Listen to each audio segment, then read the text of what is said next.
Good morning, everybody. Right, you already know that my name is Andrew Robertshaw, normally Andy.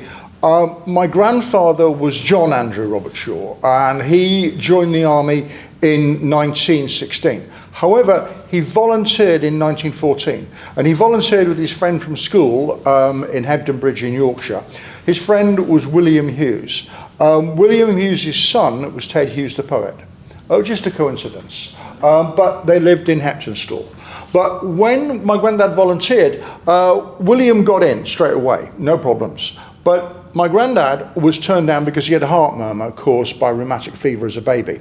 So he was at home for basically 1914, 1915, 1916. But in 1916 he was called up.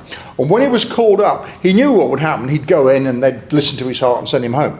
Well, they didn't. Whether his heart had got better, I doubt, or they ignored it, which is more likely. But the key thing is that when my future granddad came to visit his girlfriend, Lily, in the dentist waiting room in Heptonstall, he came in and said to my grandma, I'm in.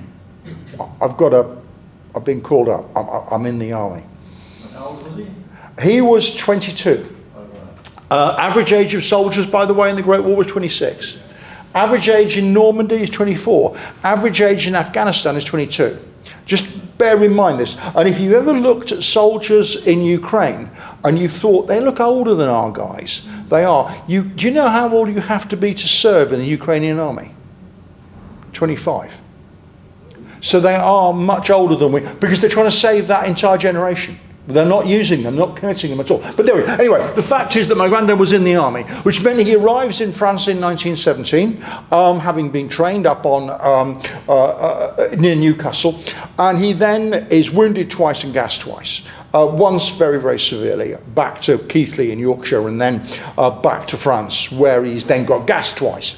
But the key thing is he was a soldier for roughly 1,000 days, between 1916 and 1918, and the end of the war.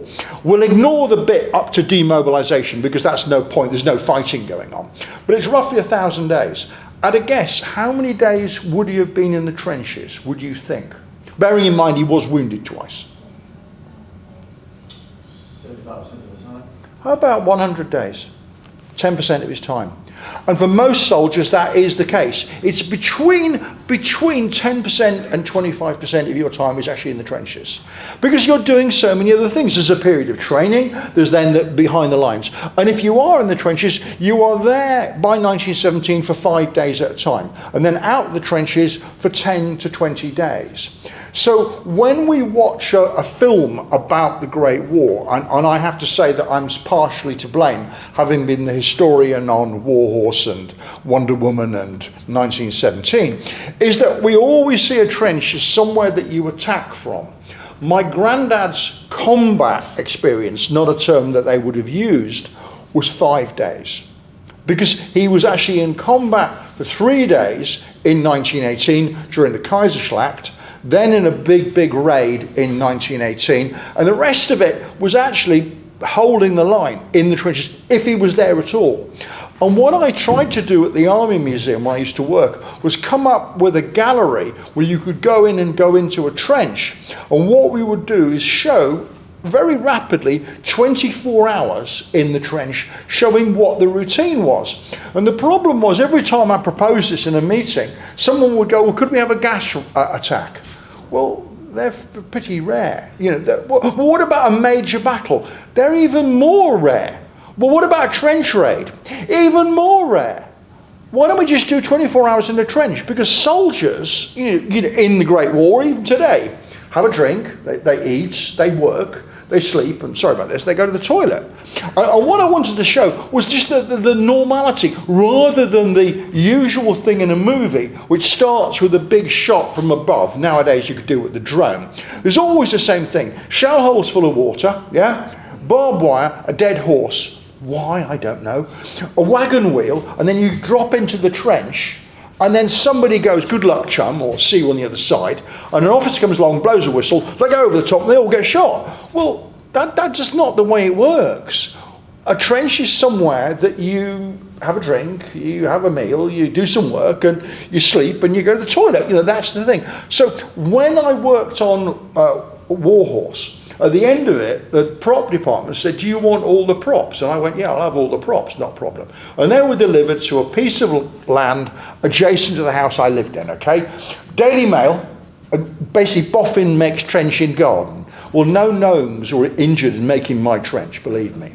But what I did is I set out to look at here. This is 42nd Division. This is their trench routine, giving you an idea of what they're actually doing on every day. 1 man in 3 at night on guard duty, daytime 1 man in 10 on guard duty. Afternoon in a trench, what do? You sleep. You do 2 hours guard duty, then you sleep. Evening, basically stand to in case of attack. That's the way it works. So what I did, I decided to animate it and chose an area to work on. And I wanted to use the area around Ypres rather than the Somme, because Ypres is clay, and where I was living at the time was Charlwood. We were on clay, so it made sense to do it as a Belgian trench. We had to think of a particular area. I went for an area called Railway Wood, and you might remember, oh, what a lovely war. The line in that is, they're copying it down in Railway Wood tonight, okay? So we chose Railway Wood. And then what we did is I used the manuals. Now, the manuals are great, but that is perfection. Having done 28 archaeological digs on the Western Front and recovered roughly 27 dead people, I knew that they did not look like that after more than a couple of days, if they ever did at all. So what I did is I got my neighbour in, a farmer, who basically mowed the entire field, and then I borrowed from the army, don't ask me how I did it, about 10 men from 23 pioneer regiments, okay? They'd just come back from Afghanistan, and they were going to have a week of history lesson, yeah, combined with a week of work. We used a digger. They, in reality, would have done this in the dark by hand, but we didn't have to. They came in and they did the revetting, the supporting, wrinkly tin, sandbags, all of that. Just out of interest, by the way, what goes in sandbags? It's obviously not sand, otherwise it wouldn't ask. Correct, it's always earth. The Germans call them earth bags, they're much more honest. Why we call them sandbags is a complete mystery to me, because they never have sand in, but there we are. And then what we did with the lads is we got them into uniform, and they actually spent a couple of hours taking photographs. And then, to make the whole thing come to life, I was able to borrow another soldier, and yeah, that is a soldier. He was about to go to Afghan when the photograph was taken. That was in the museum that I ran at Deep Cut. Everyone's heard of Deep Cut. And what I did is I dressed him from head to foot in everything a soldier would have been wearing in 1917. And there was an awful lot of kit there. And actually each stage what we did was we got him into all the kit like this, till eventually he was ready to go into the trenches. And that's how you would have appeared. If you notice, by the way, the leather jerkin he's wearing is under his uniform, under his tunic. Whenever they put these in films or reenactors wear them, they love to wear them over the top because they're quite expensive and they might as well show them off. In reality, if you do that, you can't get to your pockets. And I now run the Centre for Experimental Military Archaeology, and the reason we're doing that is to just look at some of the nuts and bolts of being a soldier and the way it really works, rather than the way you'd think it would work. And by the way, he's carrying a sandbag because that would contain rations for 6 men for 1 day. Every day, the same rations. Now, I abandoned the trench from the July to the January. And in January, when we went back to have a look at it, we'd had a few problems. Things had collapsed, things had flooded, the dugout had certainly flooded, there'd been a massive collapse. Now, in reality, every day you've got soldiers looking after it. So what we had to do was do some remedial action. But by actually leaving it and letting it become a little more settled, it made it much more realistic. And what we then did is we then had what are called 2 fire bays, a dugout, with the roof of the dugout is here not covered. We actually had an area with some shelter in it, and we had a traverse. And what that meant was that when we were able to get set up, we put into it everything that would have been there. The periscopes, the gas rattles, to make it as realistic as possible. We set up a rear area using an ex-army tent, and then we brought in our garrison. and I was going to use 12 people because we realised that having more than that wouldn't be realistic, and we couldn't support it. We'd need to feed them and do all the other things with it. And this guy here is not a reenactor, he's an archaeologist. He's part of the team that had previously worked on the Western Front. And the reason he's wearing the uniform is actually because he needs to know, if we found human remains, where things would be. Where would you be wearing things? Where does your paybook go? So again, it's all experimental archaeology. And there is my platoon. You'll see, by the way, that actually, section, that we're very close to the house, which was something of an issue. But the key thing was, I put them into the trench in daylight. In reality, you would take over from people at night, because you don't want the enemy to know this happening, for no other reason than for a very few minutes you've got twice as many men there as there should be. There is not enough shelter, so you need to do it. However, it is worth saying that the Germans' intelligence was very good, and more than once you would take over a trench and in the morning look at the German front line and it would say, "Welcome the Middlesex," because they already knew that you'd taken over. The reason for that, by the way, was the telephone system didn't use a system of 2 cables, it used 1 on what's called earth return. In other words, the signal went through the ground and back to the station. And the Germans, using the Moritz listening system, could put 2 copper probes in the ground and could listen to any message within 3 kilometres, which was a real problem until we discovered what they were doing. To make it realistic, we gave them a platoon sergeant and we gave them an officer. We allowed them to socialise. Now, had I done this again, I would have spent time training. It is worth saying, you know, those practice trenches you hear about, and we have some up at Detling, are practicing for digging, but they're also practicing for how you relieve men in the line, how you learn to be silent, how you cook your food, how you do all of those things. You have to learn before you go to Belgium, because if you don't, you make a mistake, well, you work out what's going to happen. We had signallers, we had everything we needed, and we let them get comfortable. And everyone really was ready for bad weather. It was January, it was normally, during the daytime, about 3 degrees. Nighttime down to about -2. Why did we pick January? Because the war diary I was using was January 1917. So the uniform is as you would have seen in 1917, and the weather was correct. And we began with a nighttime stand to. As it gets dark, you start in your trench low down. You take your periscopes down because it's getting dark, and then you look over the top until it's fully dark. And then you start your nighttime routine, which is 1 man on guard duty, 1 man working, 1 man resting, for 1 hour intervals during the hours of darkness. It's exhausting. I put up a flare or 2. I had to get permission, by the way, from Gatwick because we were on the flight path. We did light a fire to see what the reaction was, and actually somebody decided it was gas and they called for a gas alarm. But for the rest of the night, it was literally working and sleeping. In one of the fire bays, we had a brazier. I think they burnt every bit of charcoal in the entire trench and some of the trench boards. Next morning, before dawn, guess what? Stand to again, gradually getting lighter. You drop down into the trench so that it's light enough to put up a periscope. And then the rum ration. And we gave them a drink of rum, the correct measurement. By the way, if you could get drunk on that, you would be a cheap date, okay? It's not very much, but it warms you up and it worked really well. Food was brought up from the rear, in this case, tea bucket, lukewarm tea, and then lots and lots of biscuit, cheese, bacon, all the things that you'd have. And if you look here, what we've actually got is the guys laying out their food to work out how much there was. I was very kind to them. I didn't give them biscuit, I gave them bread. But what they had to then realise was that they didn't have some of the things that they thought they needed, like basically a bread knife. Well, it's going to be a jackknife. And in terms of cooking food, well, they had to use their imagination. And one of the things that we discovered archaeologically, whenever we did any work in a trench, we always found empty tins, but also full tins of food. Why is that? Because actually there's more than you can eat.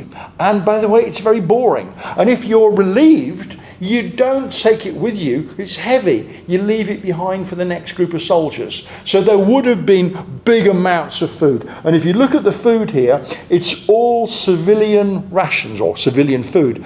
Very, very colourful. Not the kind of greens and browns we imagine. I'd already explained to them about cooking bacon. Said whatever you do, don't try and cook it in your mess tin. All you do is melt your mess tin. Use the head of your entrenching tool. You'll see one of those. You see Craig later on. He's got that on. Cook it on that. And my granddad, by the way, working on the railway, my maternal granddad, learnt to cook his breakfast in a shovel over an open fire. And the key thing was then, tea was really important. There's Max and my friend Neil in the trench, and we made them shave. And for at least one film, I taught somebody to shave with a cutthroat razor. Having discussed it with my hairdresser, he said what I needed to do was to get them to basically put shaving foam on a blown up balloon and then hold it and shave it. If you get it wrong, you get covered in shaving foam. If you get it right, you can shave the whole thing. And they filmed it beautifully, and then they never used it in the film. Now, in museums like this, we have lots and lots of letters from soldiers. There are almost no letters available in museums from home to soldiers. You don't get toilet paper, it's not an issue. Therefore, what you do is either you cut up newspaper, as you would do at home, or you get your letter from your mum or your wife, you give it a final reading before it's consigned to a watery grave. And then we brought in a medical officer and an orderly, and we did a foot inspection. It is worth saying that some of the younger guys were very resistant to taking off their puttees and their boots and their socks because they felt it would be worse. Actually, we already found early evidence of people starting to get what's called immersion foot, then called trench foot. Because basically, you need to take off your boots and your socks and your puttees every day, rub your feet with Vaseline or whale oil, and put on a dry pair of socks provided by the army. So again, it's demonstrating that the reality of what was going on.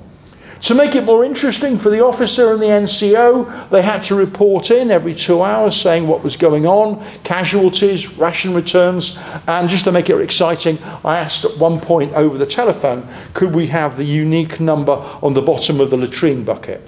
It's a little secret. There are no numbers on latrine buckets. But someone was sent to have a look with a torch.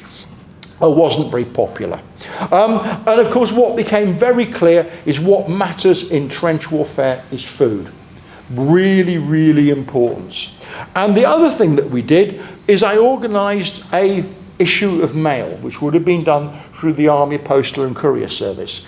Each of these guys, I wrote to their wife or girlfriend or mum and said, could you send something appropriate, labelled up to this name and this soldier?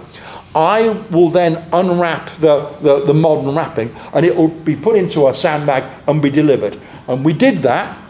One guy didn't get anything because his mum forgot.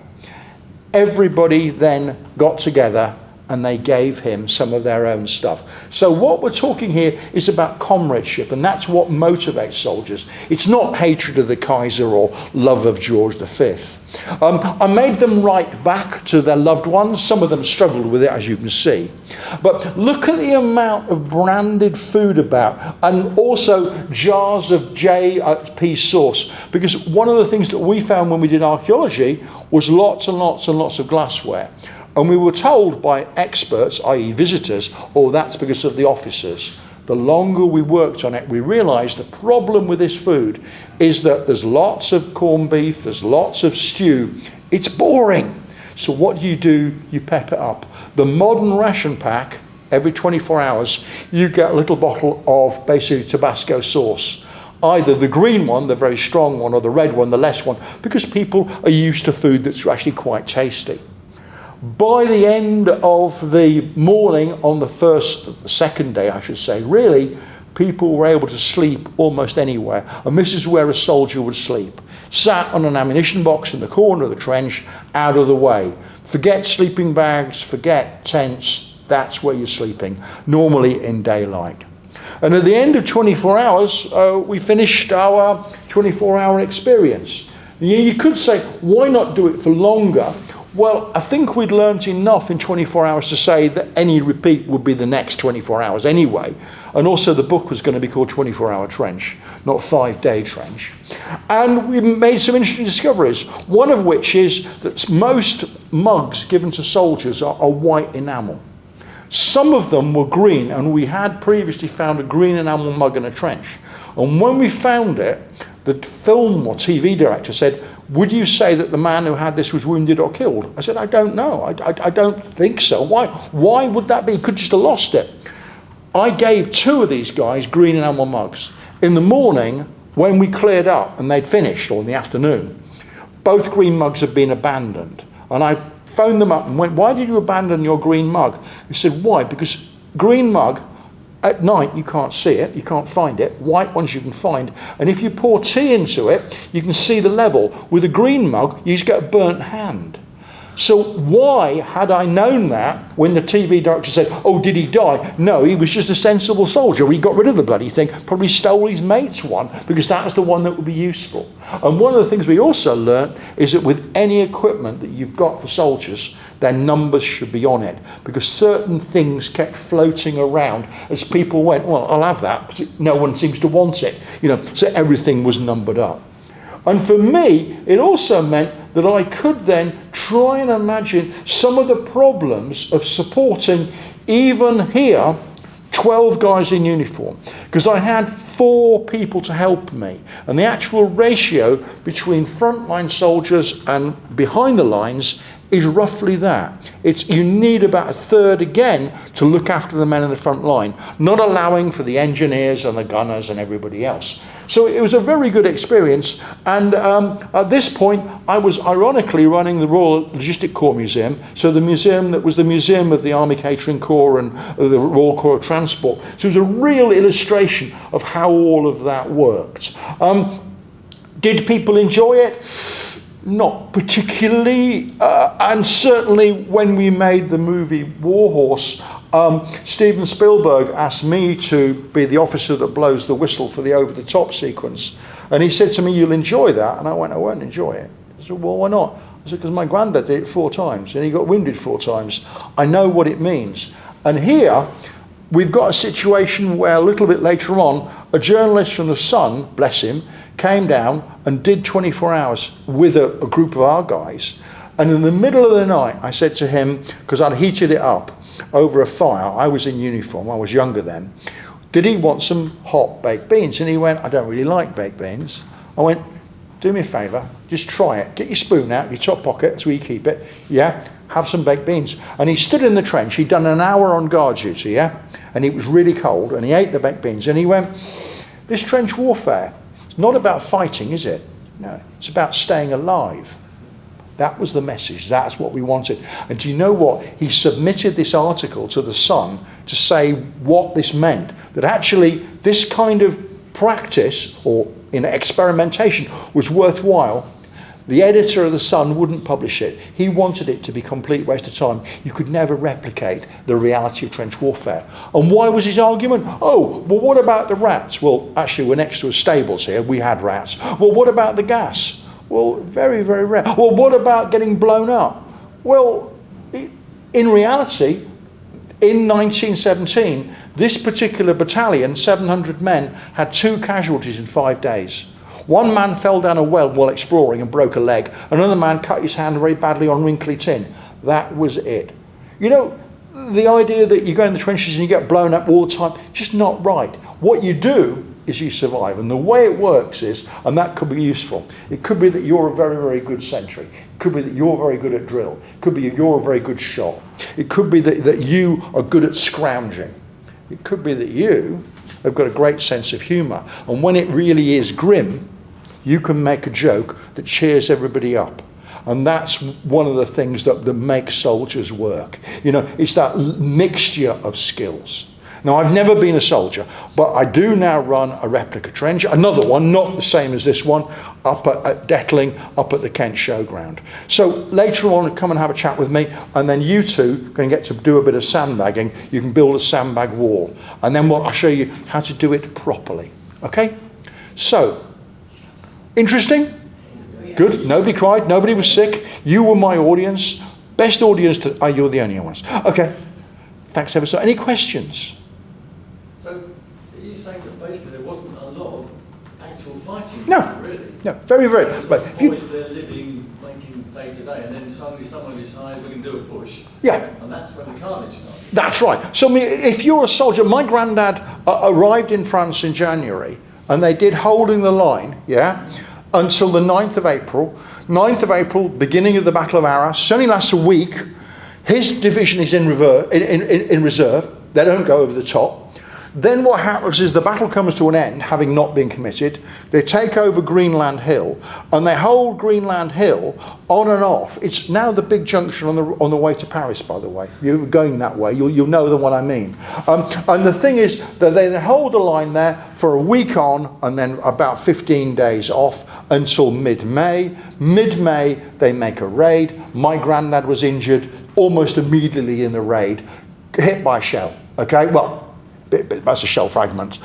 Back to Ypres, treated by the Canadians, number 3 Canadian Stationary Hospital, and I go every year to that area, and there's a lovely seafood restaurant, which my granddad never went into. Anyway, what happened then, he came back to his unit, arrived back in mid-June, and then holding the line, September, still in the same area, another raid on Greenland Hill. And this time, given a German prisoner, the German prisoner, basically, as they went back with the prisoner, the German NCO or officer, what he did was he reached into his pocket and he pulled out a bundle of papers and he dropped them on the floor. My granddad, at that point, was crawling. They were both crawling. So my granddad put his hand out to pick up the papers. In the papers was an egg grenade. And the guy had pulled the pin. My granddad was hit through the hand and the face and in the abdomen.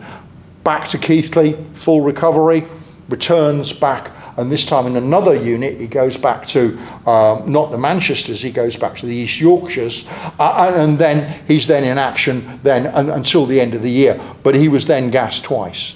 And in fact, the strange thing about my existence is that eventually he's released from hospital around the 8th of November.